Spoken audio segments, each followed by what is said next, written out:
Greetings, wanderers of the night. I'm the Keeper of Tales, here to guide you into a world of dreams. I know you've come to this video to drift off into sleep, so before we begin, give it a gentle like and join the circle by subscribing. Tell me, where are you resting tonight, and what hour glows on your clock? Settle in, let the worries fade, and surrender to the calm. Footsteps in an empty house. Jake and Emily had been dreaming of a quieter life for months. The city had worn them down. Endless traffic, the hum of neighbors through thin walls, the constant grind of work.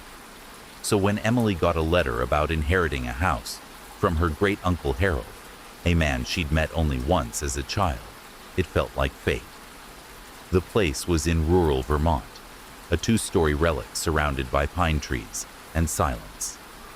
They packed their lives into a rental truck and arrived on a crisp October afternoon, the house looming ahead with its sagging porch and chipped white paint. They spent that first day unpacking, laughing at the mustard yellow wallpaper in the kitchen and the ancient brass doorknobs that stuck when turned. Jake hauled boxes while Emily arranged their books on a shelf, the normalcy of it all soothing after years of chaos. By nightfall, they were exhausted, collapsing into bed in the master bedroom on the first floor. The windows rattled faintly as a breeze swept through the woods, but it was peaceful, almost too peaceful, Jake thought, as he drifted off. It was just past 2 a.m. when he woke up. At first, he wasn't sure why. Maybe a dream he couldn't recall. But then he heard it. Footsteps, soft, deliberate taps pacing across the ceiling, right above their bedroom. He lay still, eyes tracing the dark, listening as the sound moved from one side of the second floor to the other. "Em, you hear that?" he whispered, nudging her. She groaned, half asleep, and mumbled, "It's just the house settling." Jake wasn't convinced. Old houses creaked, sure, but this was rhythmic, like someone walking with intent. He grabbed his phone, the screen's glow casting jagged shadows on the wall, and checked the time. 2:13 a.m. The footsteps paused, and for a moment he thought he'd imagined it. Then they started again, louder, heavier, as if daring him to react. He slipped out of bed, barefoot on the cold floor, and stood at the base of the stairs, peering up into the blackness. Nothing moved. The next morning, Emily brushed it off over coffee. "Probably a raccoon or something," she said, stirring sugar into her mug. Jake nodded, but doubt gnawed at him. That night, the footsteps came back, closer this time, right above their heads. Emily bolted upright, her breath catching. "Okay, I heard that," she admitted, her voice trembling. Jake grabbed a flashlight and climbed the stairs, the beam shaking in his grip. The second floor was empty, just bare wood, a few cobwebs, and a musty smell. But as he stood there, the steps echoed again. Behind him, then gone.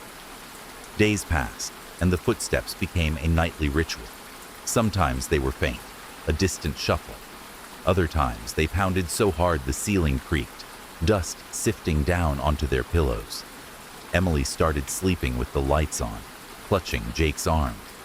One evening, while she chopped vegetables in the kitchen, Jake heard the steps descend the stairs, slow and deliberate, stopping just outside the door. He yanked it open, heart hammering.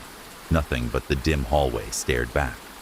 The air felt thick, though, like someone had brushed past him. Then came the giggle.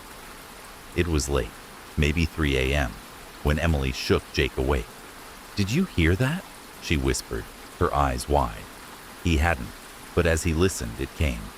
A soft, childlike laugh woven into the footsteps. It wasn't loud, just a fleeting sound, but it sent ice down his spine. "There's no one around for miles," he said, more to himself than her. They checked every window, every door, all locked. Yet the giggle lingered in their minds, a splinter they couldn't pull out. Jake decided to investigate. The house had an attic, a hatch in the second-floor hallway they'd ignored until now. He dragged a stepladder from the shed and climbed up, the trapdoor groaning as he pushed it open. The air up there was stale, heavy with dust. His flashlight swept across stacks of boxes, a broken chair, and then, there, in the corner, a cradle. It was old wooden, its paint peeling in flakes, and it was moving, rocking ever so slightly, though no wind reached this sealed space. He climbed down to grab Emily, his voice tight. "You need to see this." She followed him up, gasping when she saw the cradle. "That wasn't here when we moved in, right?" she asked. Jake didn't answer. He was already reaching inside, his fingers brushing something leathery.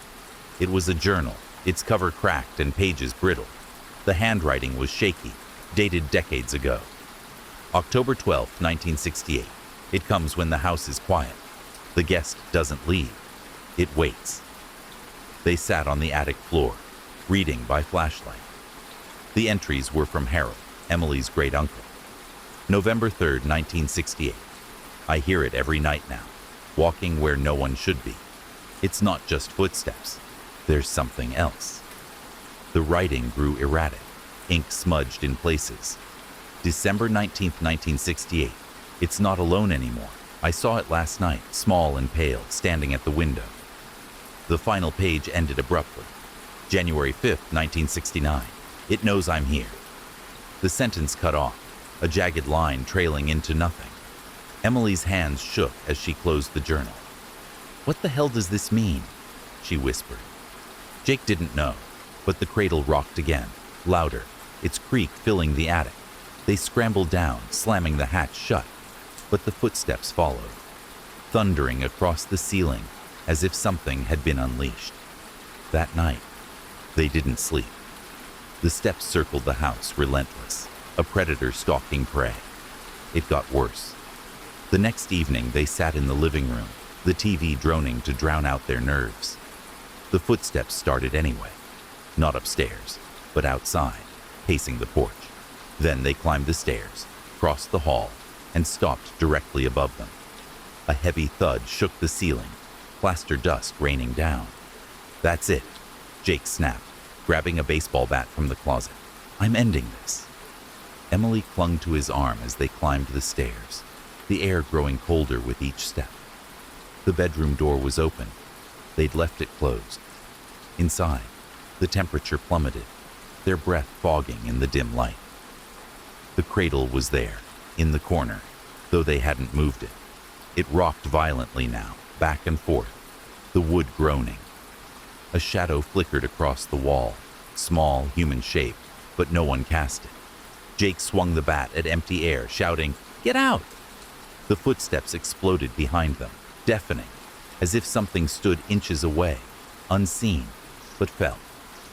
Emily screamed, and the cradle tipped over with a crash. They didn't wait for morning. They grabbed their keys and fled to a motel 20 miles away, the house shrinking in the rearview mirror. Jake barely spoke, his knuckles white on the steering wheel.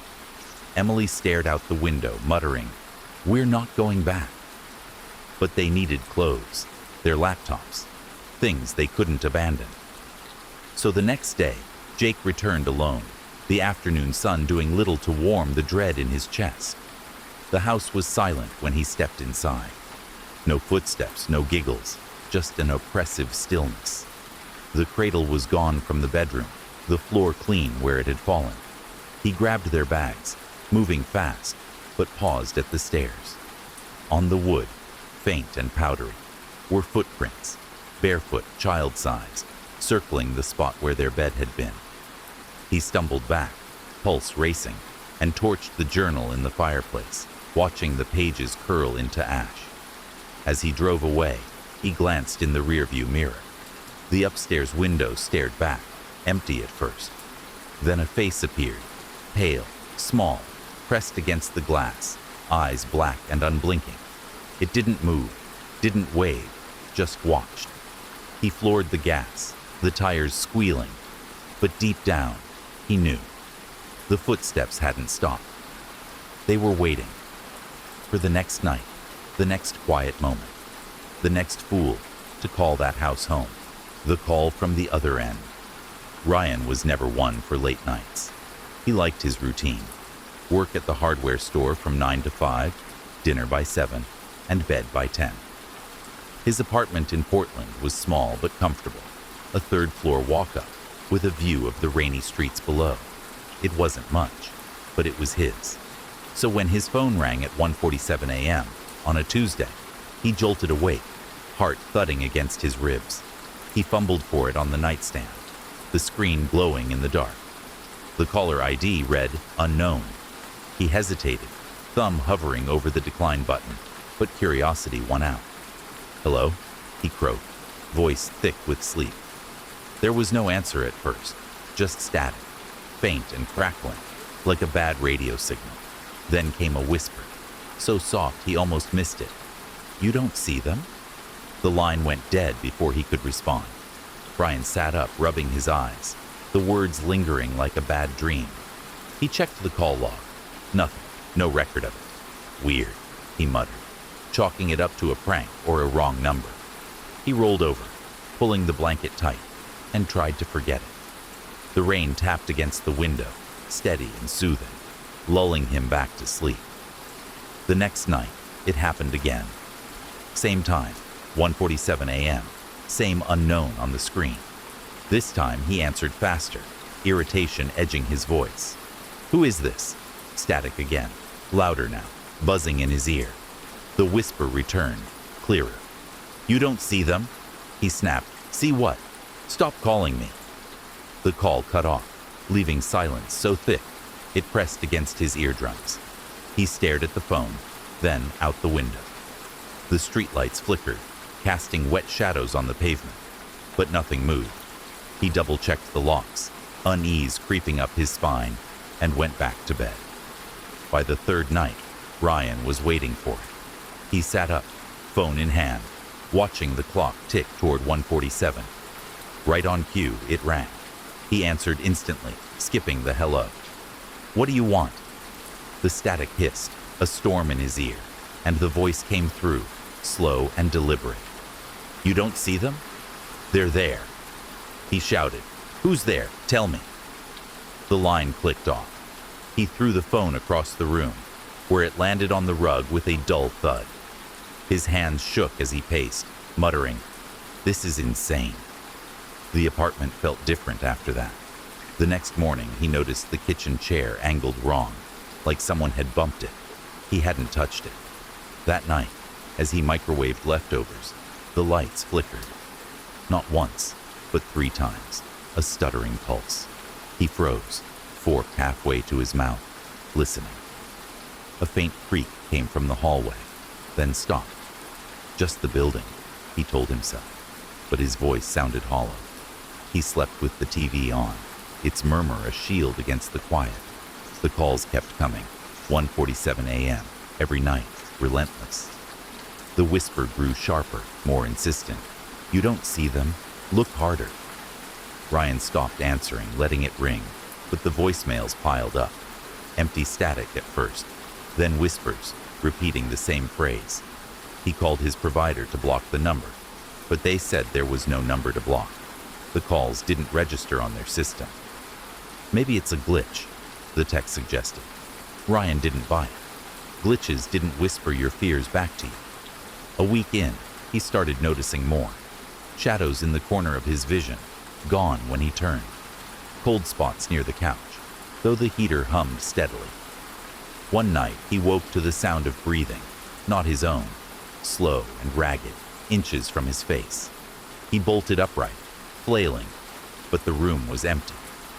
The phone rang seconds later, and he smashed it against the wall, cracking the screen. It didn't help. The next night, it rang again, fractured display glowing with unknown. Ryan confided in his coworker Sam over lunch. "You look like hell," Sam said, eyeing the bags under Ryan's eyes. He spilled it all, the calls, the whispers, the apartment turning against him. Sam frowned, chewing his sandwich. "Sounds like a ghost story. My uncle had a place like that. Said he found an old phone in the basement, unplugged, but it rang anyway." Ryan forced a laugh. Yeah, right. I'm not that guy. But the idea stuck, a splinter in his mind. That afternoon, he searched his apartment. He tore through closets, checked under the bed, even pried up a loose floorboard in the hall. Nothing. No old phones, no clues. But in the bedroom closet, behind a stack of boxes, he found a small hatch, barely a foot square, sealed with rusted screws. His stomach twisted as he grabbed a screwdriver. The screws gave way with a groan, and the hatch popped open, revealing a crawl space, dark, damp, and smelling of rock. He shone his phone's flashlight inside. The beam caught cobwebs, a scattering of mouse droppings, and then something else. A shoebox, taped shut, sat against the far wall. He crawled in, dust coating his jeans, and dragged it out. Inside was a phone, an ancient rotary model, its cord coiled like a snake. The receiver was cracked, the dial chipped, but it looked intact. No way, he whispered, half laughing at the absurdity. He set it on the dresser, staring at it, daring it to ring. At 1:47 a.m., it did. Not his cell, the rotary phone, unplugged, no cord connected to anything. The bell shrieked, sharp and mechanical, rattling the room. Ryan stumbled back, watching it vibrate on the dresser. He grabbed his cell instead, hitting record, and answered the old phone with trembling hands. "What do you want from me?" Static roared through the receiver, then the voice. "You don't see them? They see you." He dropped it, the clatter echoing as the recording caught every word. The playback changed everything. He listened, hunched over his cracked phone, expecting the whisper. It was there, but beneath it, faint, distorted, was another voice, his own. "No, I don't see them," it said, calm and clear. Ryan's blood ran cold. He hadn't spoken during the call. He'd only thought it. He played it again, and there it was, undeniable. Him, answering a question he never voiced. The room spun as he realized something was pulling words from his mind. He burned the rotary phone in the alley dumpster, the plastic melting into acrid smoke. The calls stopped. For 2 nights. He slept. Finally. The silence a fragile relief. But on the 3rd night, his cell rang again, 1:47 a.m. Unknown. He answered, dread choking him. The whisper was gone, replaced by his own voice, flat and lifeless. "You don't see them? I do." The line crackled, and he heard breathing, his breathing, mirrored back at him. He threw the phone out the window, watching it shatter on the pavement below. The apartment wasn't safe anymore. He packed a bag, crashing at Sam's place across town. Sam didn't ask questions, just handed him a beer and pointed to the couch. Ryan slept fitfully, dreaming of static and shadows with his face. The next night, Sam shook him awake. "Dude, your phone's ringing." Ryan froze. His phone was gone, smashed. But there it was, on the coffee table, screen glowing, unknown. He hadn't brought it. Sam stared, pale. "I didn't put that there." Ryan answered, hands numb. His voice came through, slow and deliberate. "You don't see them? They're here now." The call ended, and the lights flickered, once, twice, then out. Sam cursed, fumbling for a flashlight, but Ryan didn't move. He felt it, cold air brushing his neck, a weight in the room. Something whispered, not from the phone, but behind him. "Look harder." He turned, and for a split second, he saw it. Himself, standing in the corner, eyes black, mouth stretched, in a silent grin. Sam's flashlight clicked on, and the figure vanished. "What the hell was that?" Sam yelled, but Ryan couldn't speak. They left, piling into Sam's car, driving aimlessly through the rain. At a gas station, Ryan checked his phone. Still there, still cracked, but the call log was empty. He deleted the recording, hands shaking, and blocked out Sam's questions. "It's over," he lied, needing it to be true. Days later, Sam dropped him off at a new place, a cheap rental on the edge of town. Ryan settled in, avoiding mirrors, keeping the radio on to drown out silence. He didn't replace his phone, relying on a landline instead. For a week, it worked. No calls, no whispers. He started to breathe again, to believe he'd escaped. Then, at 1:47 a.m., the landline rang. He stared at it, the shrill tone cutting through the dark, and answered. It was his voice, his, but wrong, twisted with static. "You don't see them? I'm closer now." The line buzzed, and he heard footsteps, not through the phone, but in the room, circling him. He dropped the receiver, backing against the wall. The lights flickered, and the air turned frigid. Shadows stretched across the floor, too many, too long, and one moved, slowly, toward him.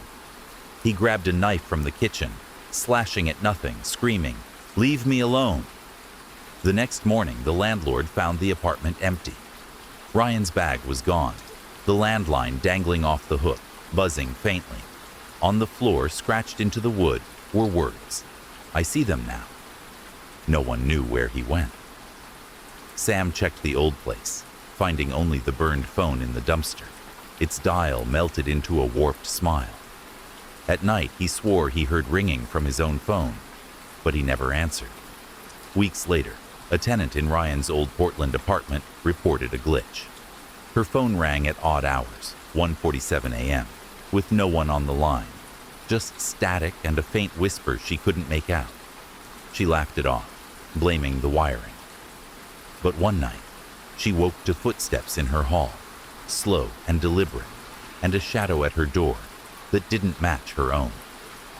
She moved out the next day, leaving the phone behind, still ringing, still waiting, the watcher in the woods. Lila had always loved the outdoors.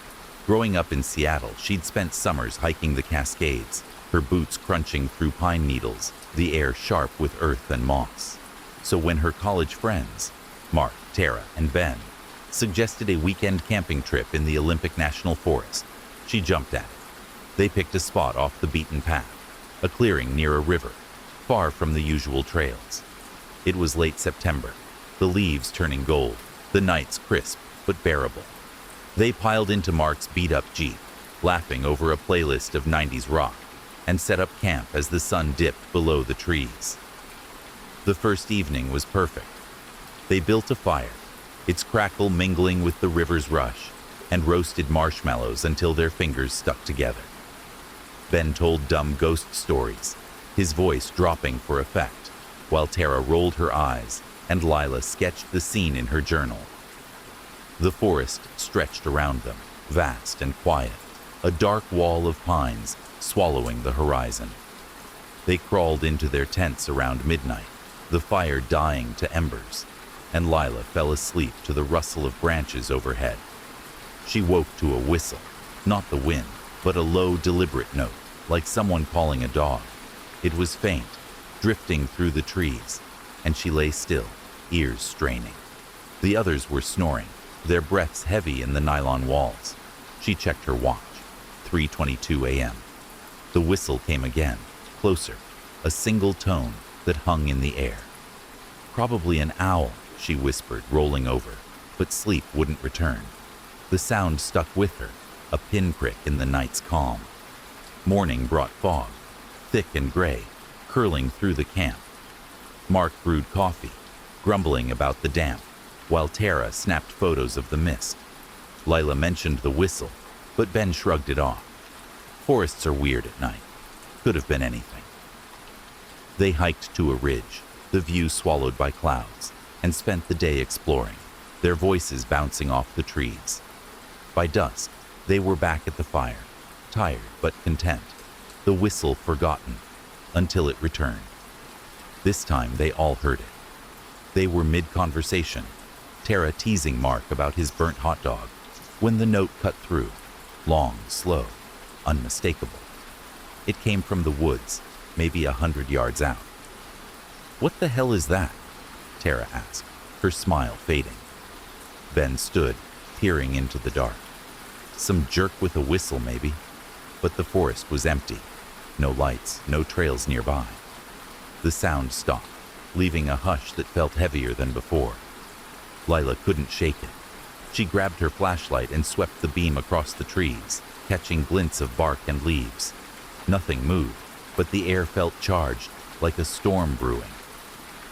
"Let's just ignore it," Mark said, tossing a stick into the fire. They tried, cracking jokes, turning up the music, but the whistle came back an hour later, louder, closer. It wasn't random now. It had a rhythm, 3 short bursts, then a pause, like a signal. Ben, the skeptic, had enough. "I'm checking it out," he declared, snagging a flashlight and a pocket knife. Lila protested. "It's late, don't be stupid." But he waved her off, grinning. "If it's a bear with a whistle, I'll run back screaming." He vanished into the trees, his light bobbing until the dark swallowed it. They waited, the fire popping, the river a steady hum. 10 minutes passed, then 20. "He's messing with us," Tara said, but her voice wavered. At 30 minutes, they shouted for him. "Ben, quit it!" Their calls echoed, unanswered. Mark grabbed another flashlight, and they fanned out, staying within sight of the camp. Lila's beam caught something. Tracks in the mud, barefoot, human-sized, leading deeper into the woods. "Guys, over here," she called. They followed them until the prints vanished into a tangle of roots. No sign of Ben. The whistle sounded again, sharp and sudden, right behind them. They spun, lights slashing the dark. Nothing. Panic set in. Tara's hands shook as she dialed 911, but the signal was dead, bars flat. "We need to find him," Mark said, voice tight. They trekked back to camp, yelling Ben's name, the forest mocking them with silence. His tent sat untouched, his pack still open. Lila noticed something new. Around the fire pit, faint in the dirt, were more barefoot prints circling their chairs. "These weren't here before," she whispered. Tara's eyes widened. What the hell is going on? They decided to wait till dawn, huddling by the fire, flashlights clutched like weapons. The whistle returned every hour, always closer, always unanswered. At 4 a.m., Mark swore he saw something, a figure tall and still, just beyond the trees. "Did you see that?" he hissed. Lila aimed her light, but the woods were empty, the beam lost in shadow. "You're freaking out," Tara snapped, though her teeth chattered. Sleep was impossible. The night stretched on, endless and cold. Sunrise broke the spell. The fog lifted, revealing a gray, dripping forest. They searched again, following the river, calling for Ben, until their throats ached. Near a fallen log, Lila found his flashlight, battered, the lens cracked, but no blood, no struggle.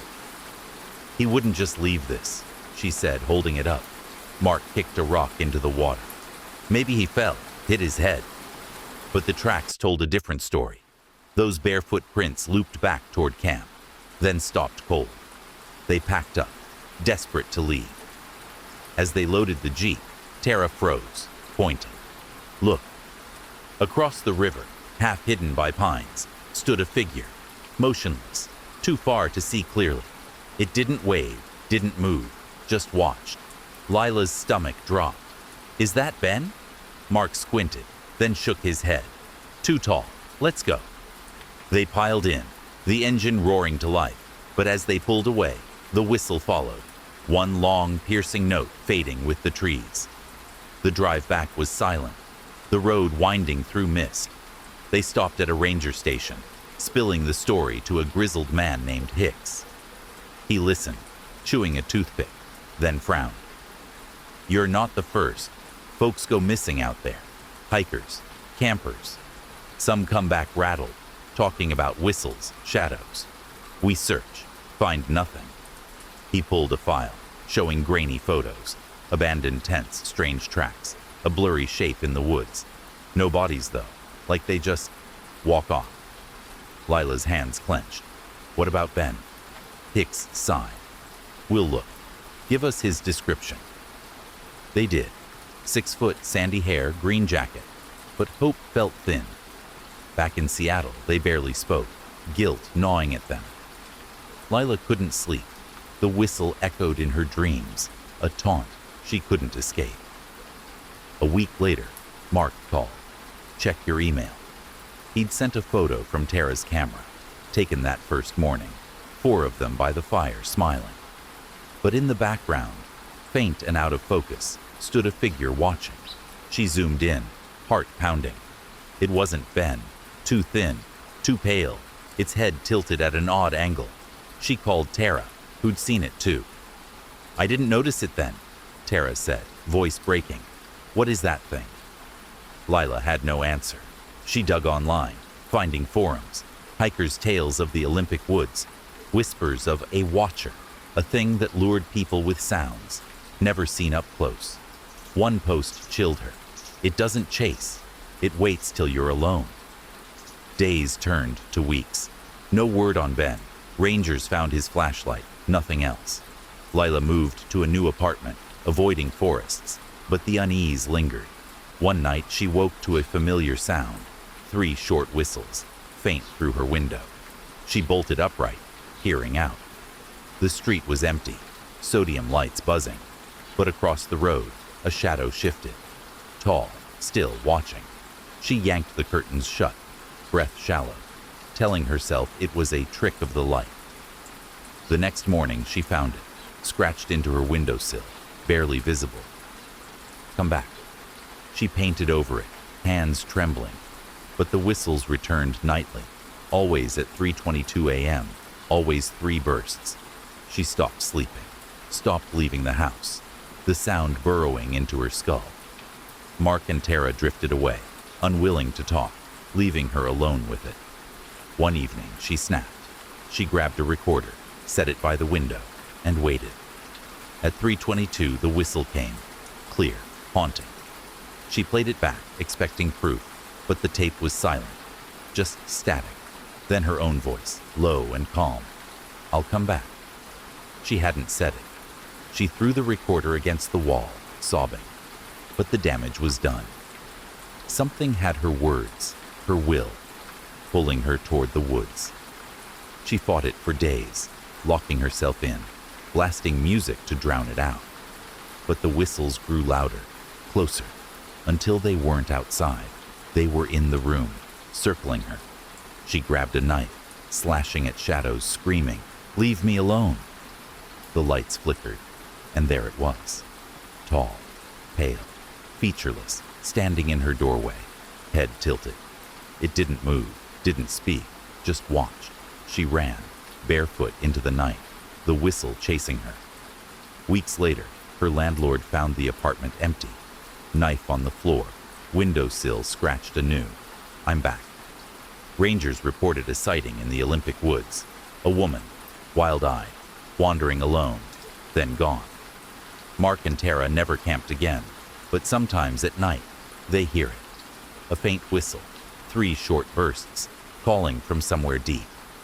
And in the forest, the watcher waits, patient, endless, for the next voice to answer. And so, wanderers of the night, our tale dissolves into the shadows. The echoes of this story linger softly, like a whisper on the wind, carrying you deeper into the embrace of dreams. Rest now, beneath the watchful stars, and let the stillness cradle you until the dawn. Sleep well, my friends, until the next tale calls you back. Good night.